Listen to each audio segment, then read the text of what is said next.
Haley Brown Woods is the founder of Price of Avocado Toast, a financial coaching business and podcast that she runs alongside her husband, Justin. They started with a podcast in 2020 and financial coaching in 2021. Haley's a former elementary school teacher who became a mom and was deciding whether to return to the classroom, and instead chose to teach personal finance to others as a financial coach. Price of Avocado Toast has served over 100 families and has supported them on the journey to pay off over $3 million of debt. Wow, and welcome. Thank you so much for having me. I'm so excited to be here and to chat all I'm about excited too. debt. Right? Well, paying off $3 million of debt is a pretty big deal. Yeah. I mean, I just think about if you have $1,000 sitting on a credit card that you hate looking at, you want to get that paid off. If you've got $50,000 in student loans, you want to get that paid off. Somewhere in all of that, people who worked with you have paid off $3 million of debt. That says a lot. And it's non-mortgage debt too. So we're taking into consideration everything people are paying off besides their houses. And when you look at that, that is a powerful number. And I get to help people change their lives with their finances. And it's just the most rewarding work. That's why I'm so passionate about talking about debt specifically, because I think what compares to that? I get happy feelings helping people do this. Well, in the old days, there was so much less debt. When I grew up, I grew up in a family that didn't have a whole lot, but we also didn't have debt either. I remember that we had a credit card, but it was used very, very sparingly, and it was always paid off. As soon as something went on it, it got paid off right away. And so for us, other than my parents having a mortgage on the house, there was no kind of debt whatsoever. And I think in today's society, with temptation everywhere we look, with marketing and ads on social media, you look at something in Target and then you automatically see it on your phone 5 minutes later, and then you scroll to the site and then it's there all the time. So we're facing a different level of temptation and challenge than people were 30 years ago before the internet, and it makes it hard. Therefore, people are now drowning in so much consumer debt that their parents and previous generations didn't have to manage that. I'm telling you, I am living what you are speaking about right now. I saw this pair of pants that I am wearing right now, saw it in my feed as I was scrolling social media, clicked through to the pants and saw, oh my gosh, those are way too expensive. They look beautiful, but they're way too expensive. And so I kept turning away from them. They kept coming up in my feed over and over and over until I finally caved and I bought them. It is so hard to resist that temptation.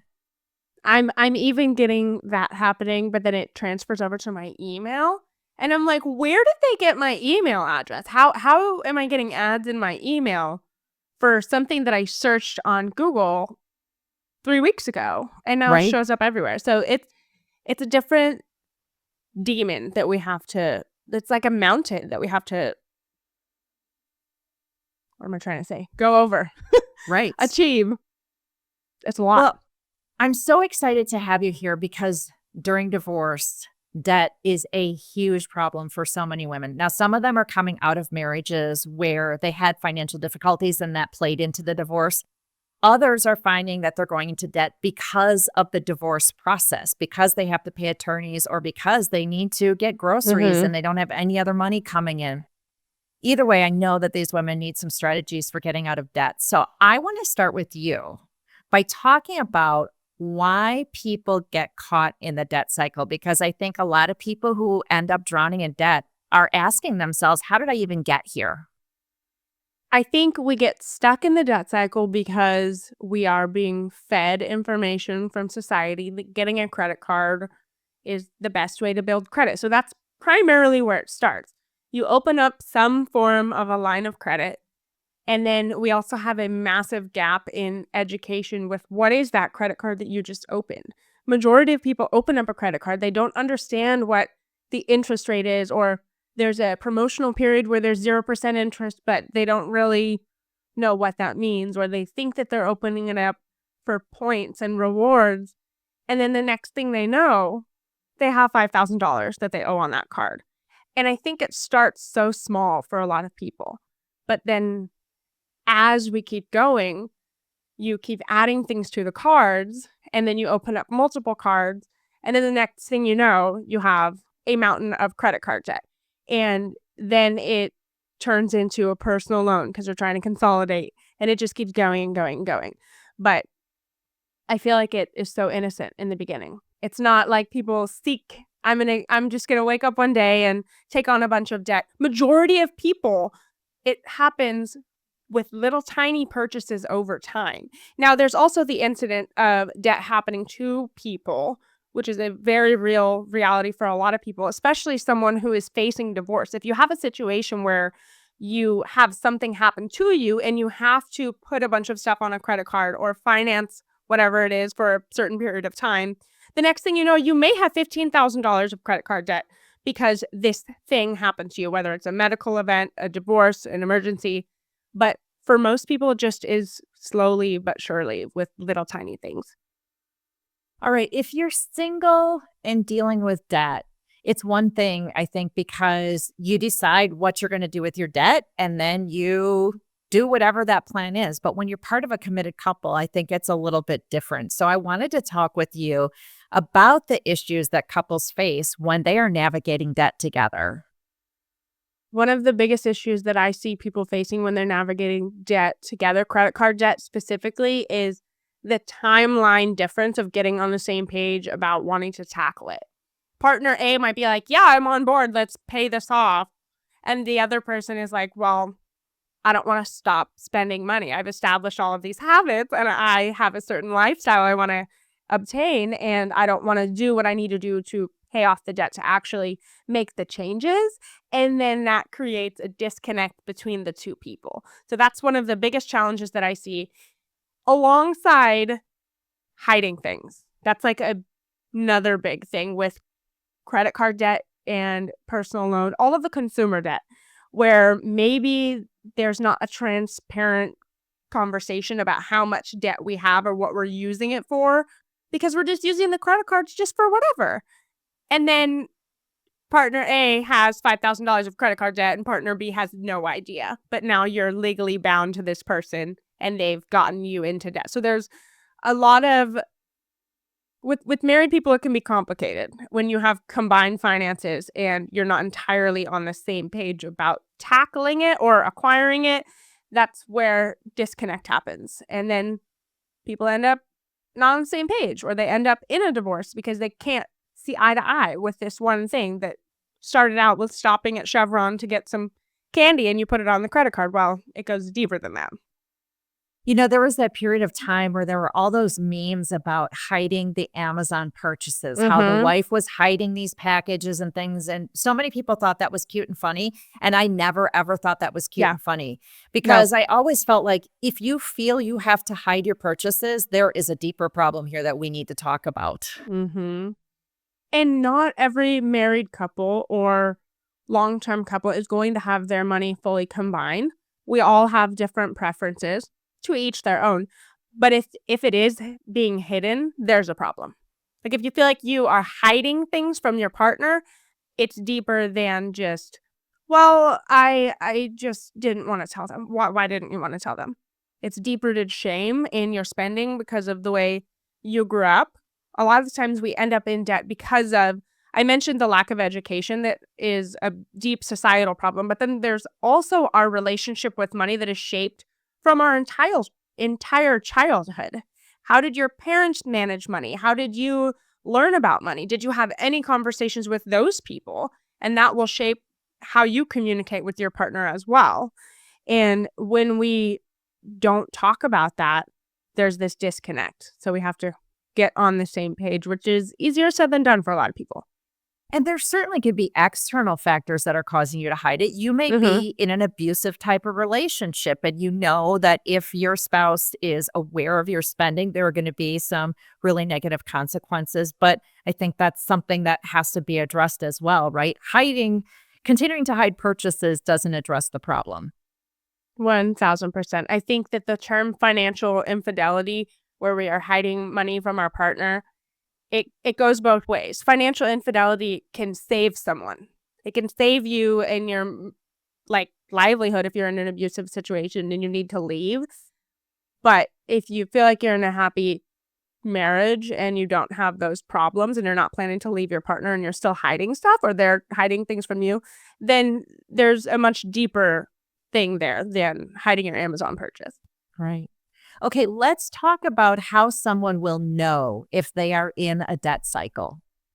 I love this. Okay, so debt cycles, let's start with like what this is, because I feel like people have no idea that they're in this. They don't even know that it's a thing. So debt cycles are when you acquire debt, whether it's a lot of debt or a little debt, and you pay it off or you shift it from one place to another, and then you rack the debt back up, oftentimes worse, and then you do it again and again and again. And the biggest thing that I see is someone will have $20,000 of credit card debt on 3 different credit cards, and they want to simplify their life by opening up a personal loan. So they do that, and they have a brand new line of credit with this personal loan, and then they have these 3 credit cards that they consolidate and they move over here. They didn't pay it off, they just shifted it from here to here. But then this is an open line of credit with now no money on it. And you start to get comfortable because what was an organizational like disconnect of feeling like you had to pay on 3 different cards and it just was hard, got a little easier. And then you start using the credit cards again. And then the next thing you know, you have 3 personal loans and a bunch of credit card debt. And it just continues and continues and continues. So the debt cycle is when you pay off debt and then you rack it back up, or you shift it from one place to another and then it grows again over time. And acknowledging it is the first step. Well, two of the most damaging ways that I see clients being in this debt cycle is paying off those credit cards with home equity. So they refinance their house, they roll the credit cards into their house payment, and they instantly feel no pain whatsoever from what used to be credit card debt because, like, I'm making my monthly house payment, done, done. The other way is using retirement funds to pay off credit cards. Again, those retirement funds, we think, oh, retirement is so far away. I won't need those funds for a long time.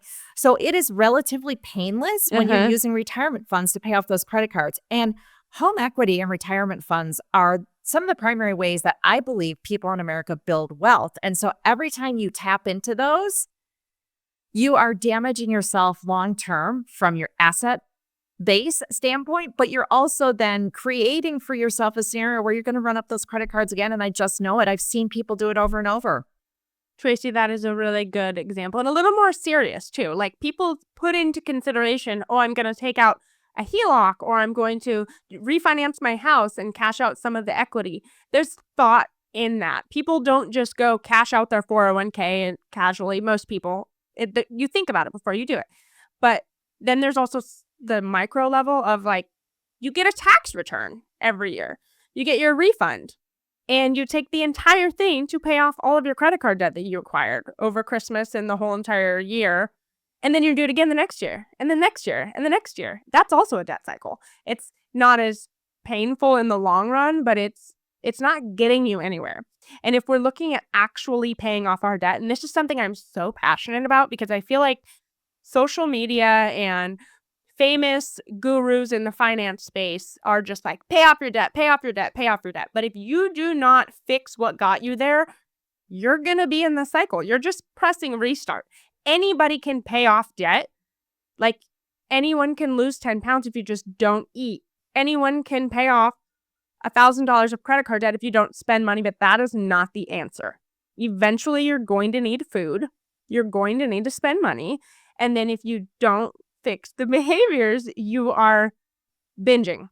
And it's worse than it was before. And it cycles harder and harder and harder each time. And then that is why people end up in $50,000 or more of consumer debt, with not including your car or your student loans or your house, just like credit cards and personal loans, because it just gets deeper each time. And I want people to break that. I feel like if we want to build wealth long term, we need to be able to pay it off and keep it off.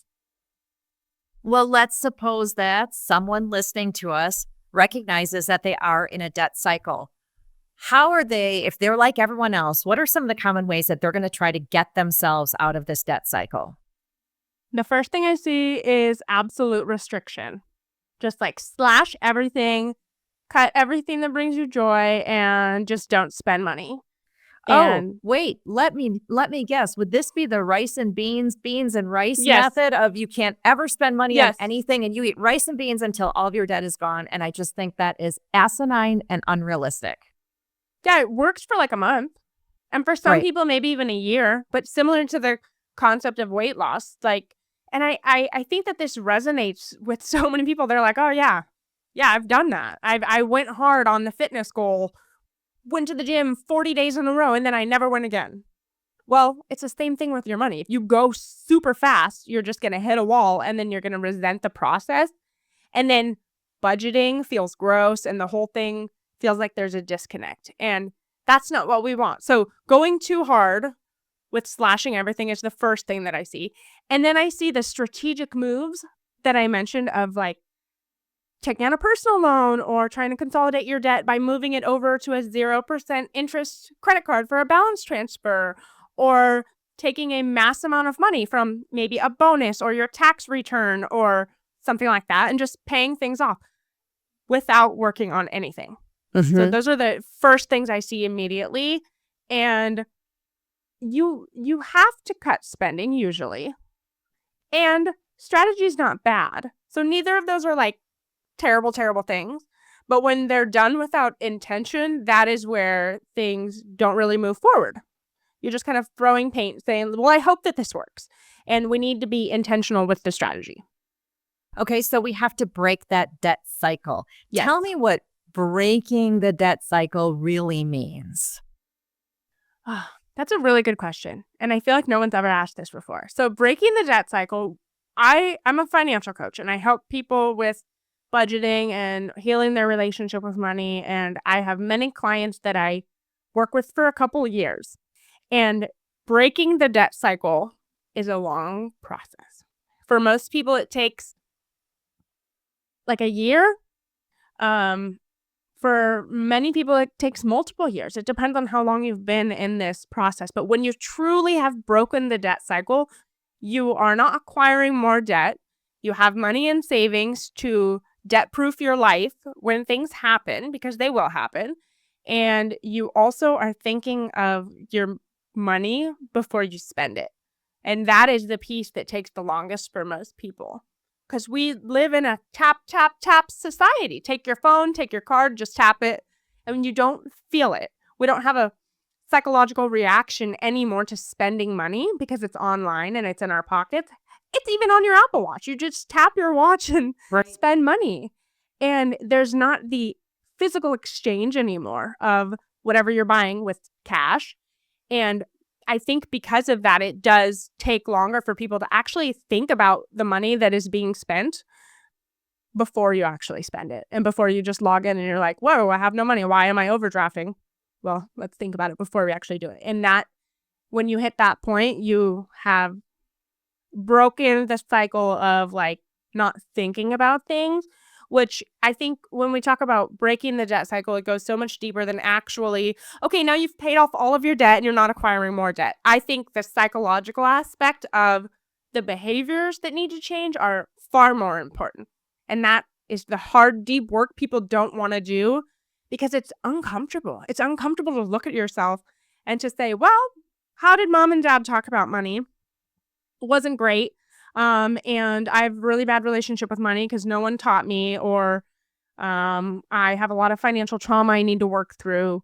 Those feelings are not comfortable. And especially if women are listening and they're dealing with divorce, maybe you have a former marriage where you dealt with a lot with money and you're trying to heal on that journey as a single person or moving into a new marriage. That's going to take time. And healing that is not an overnight thing. So that's my little rant on the debt cycle, because I think that it is way more than the numbers. It's deeper. Oh, I think people tend to think that breaking the debt cycle means we don't have any new debts. We paid off our old debts. Mm-hmm. We've broken it. And to me, it's really about breaking behavior patterns. It's about changing your behaviors, changing the way you think about money.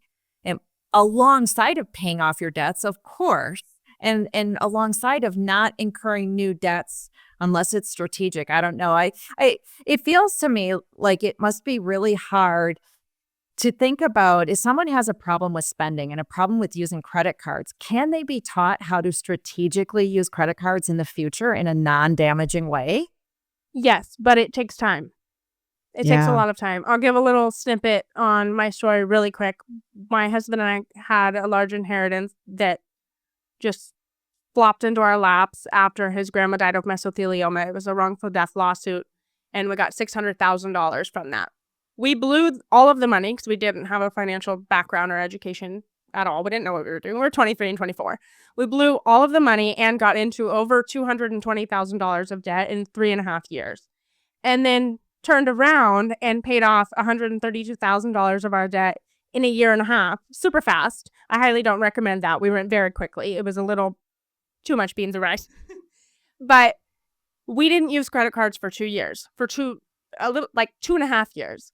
And now we use credit cards for everything, and we don't have credit card debt. And it's been like that for 3 or 4 years, but it took time to really break that.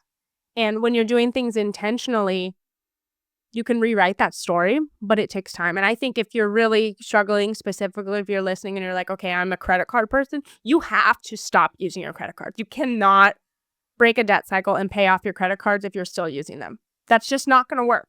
I have not seen anybody do that successfully. Right. And it's And hard. I think you're totally right that the ease of payments these days causes us to not really feel the spending.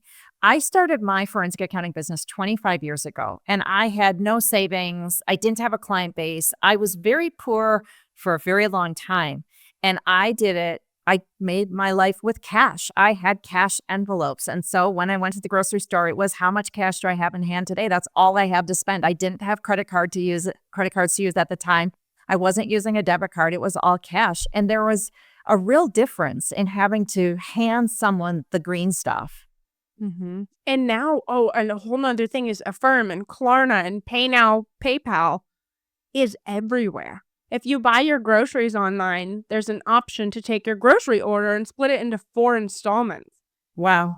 That is different than it was before. So it's not even just credit card debt. The cycle goes into owing money to entities and people, and it's just easier now than it has ever been to do that and to get into the cycle. And I want to help you all get out of it. I don't like this for people. Okay, so we want to break the debt cycle.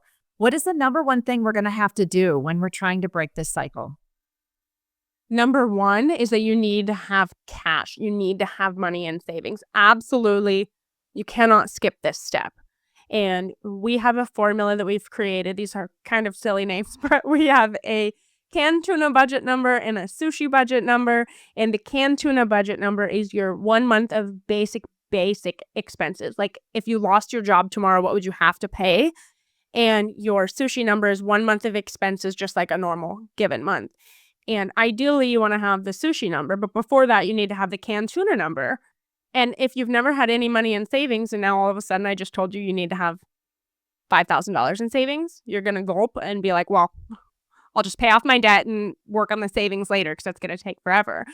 So if you take the canned tuna number and half it, for most people, that's your housing payment. What is your housing payment? If you have a $3,500 mortgage, you need to have at least $3,500 in savings at your absolute bare minimum, because something will happen. And we go into this I just want to pay off my debt. Well, if you don't have money to fall back on when something happens, because it will, you will have to use the credit card again. And that is the biggest part of breaking it, where you have to have cash. Okay, so when you're talking about spending on this debt-free journey, I know you have a focus on value-based spending, and I want to know what that means. Yes. Value-based spending is when you're spending in alignment with your values so that you feel good about what you're spending money on. You feel joy and happiness and fulfillment with the purchases, and there's no guilt or shame and resentment or, ooh, I shouldn't have done that. Ooh, take that back. Okay, but if I'm trying to pay down debts and cut my spending, how on earth if I value getting my nails done, how are we going to work that into the system? Because that just doesn't seem to, it seems counterintuitive to say, yes, I could go get my nails done. Hmm. But like, what is the value of the nails? My, That's my the question. absolute happiness, my absolute happiness. Is it the beauty? Yes. Is it the comfort? Is it the, we have to look beyond the thing. So we feel like we have values in health, for example, or I value going to the gym. It's usually like deeper than that. It's the health or something. And so when the nails are the thing, is it actually going in and having quiet time? Is it feeling appreciated? Is it feeling like you're pouring into your own cup? Whatever that is, we can identify what the feeling is. But I think the answer is also that you don't have to cut your nails. You don't have to take that out. Now, if you value absolutely everything, you value nothing. So what are Right. the things that are very important to you? Identify what those are. Great example. We spend a boatload of money on family pictures every year. A lot of money. And this is something that I will not spend money on. We're going to do it, and we're going to prioritize that. And we did that while we were paying off all of our debt as well. And that's something that's super important to me. Therefore, I don't spend on other things so we can do that. And for some people, it is beauty. It is getting Right. your hair done, or it is getting your nails done, or getting a massage. And when we look at what is deeper than it, it's usually not like getting a massage and sitting there is it's your own serenity. It's your self-care. It's deeper than getting the nails done. I'm all in favor of choosing your values because for me, Mhm. if I was trying to dig my way out of debt, I'd eat a peanut butter and jelly sandwich every day for lunch if it meant that I could still go get my nails done. And I'm that is willing to the make the trade-off. trade-offs. Yes, that is the trade-off. Whatever that is for you, it's important to you. It's not wrong. It's important to you. But what are you willing to not do so you can do that? I love it. Let's talk a little bit about a budgeting template that you have at Price of Avocado Toast. I know that it is there to help people who need to get started with digging out of their debt. And there are lots and lots of budgeting tools out there. So I want to know how yours is different. Well, first off, I made it, and it is just the coolest spreadsheet. But through the few years that I've been doing my financial coaching and our own journey prior to that, I really had to figure out what I needed personally with tracking my spending and figuring out what was going on. I figured that there was a 3-part system to budgeting, and now I do that in my financial coaching, and I created the budget with this same aspect as well. So the first part of a budget is creating the plan. What do you want to do with your money? The second part is what's actually happening. So we have to track what's happening. And the third part is the reflection piece. Are you on track at all with what you planned? Because most people stop at the plan. They make the budget and then they do nothing with it. And we need all 3 of those pieces. You need to reflect to see if you're over or under budget or if something happened and we can move things around. And our template has an area where you track the spending and it will tell you exactly how much you're spending in each area in according to your plan. And a lot of the templates out there are just a plan or just tracking your spending, but they don't come together. And I feel like I've done a really good job merging those so that you can do step 3, which is the reflecting piece. And if you create a budget for no reason or you just track your money for funsies, what are you doing with it? That's my question I'll leave you with. Well, we are going to put a link to that budget template in the show notes. I also want you to tell us a little bit about your coaching in case people want to get in on that as well. Yes, definitely. So our financial coaching business is primarily for helping people budget, pay off debt, and live according to their values. So everything we talked about today, I am super passionate about helping people do these things. And so many people were not taught how to manage their money on even a basic level. So they don't ask for help. And my husband and I are former teachers. So we break things down in a digestible way so that you don't feel shame and guilt about your money. I don't want anyone to feel that way. but so many people do. And so we are breaking that with people.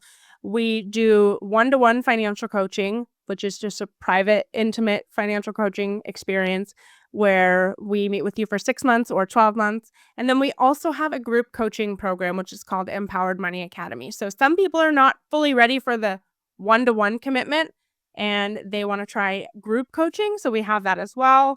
Our Empowered Money Academy has group calls, 6 of them a month. There's also a course in Empowered Money Academy that's included. And then you can win one-to-one calls in the group by just participating and cheering on other people. So it's incentivizing and gamifying, helping other people on their journey, because we firmly believe that community is important with money in general. You're probably not talking to your friends and family and everyone around you about all the debt you're in, but we've created a very safe space where you can do that and there's no judgment. So that is what we do, and it's so much fun. I love it. That will also be linked in the show notes. Haley, thank you for giving so generously of your time today. It has been so much fun talking to you. Thank you so much for having me. This was awesome.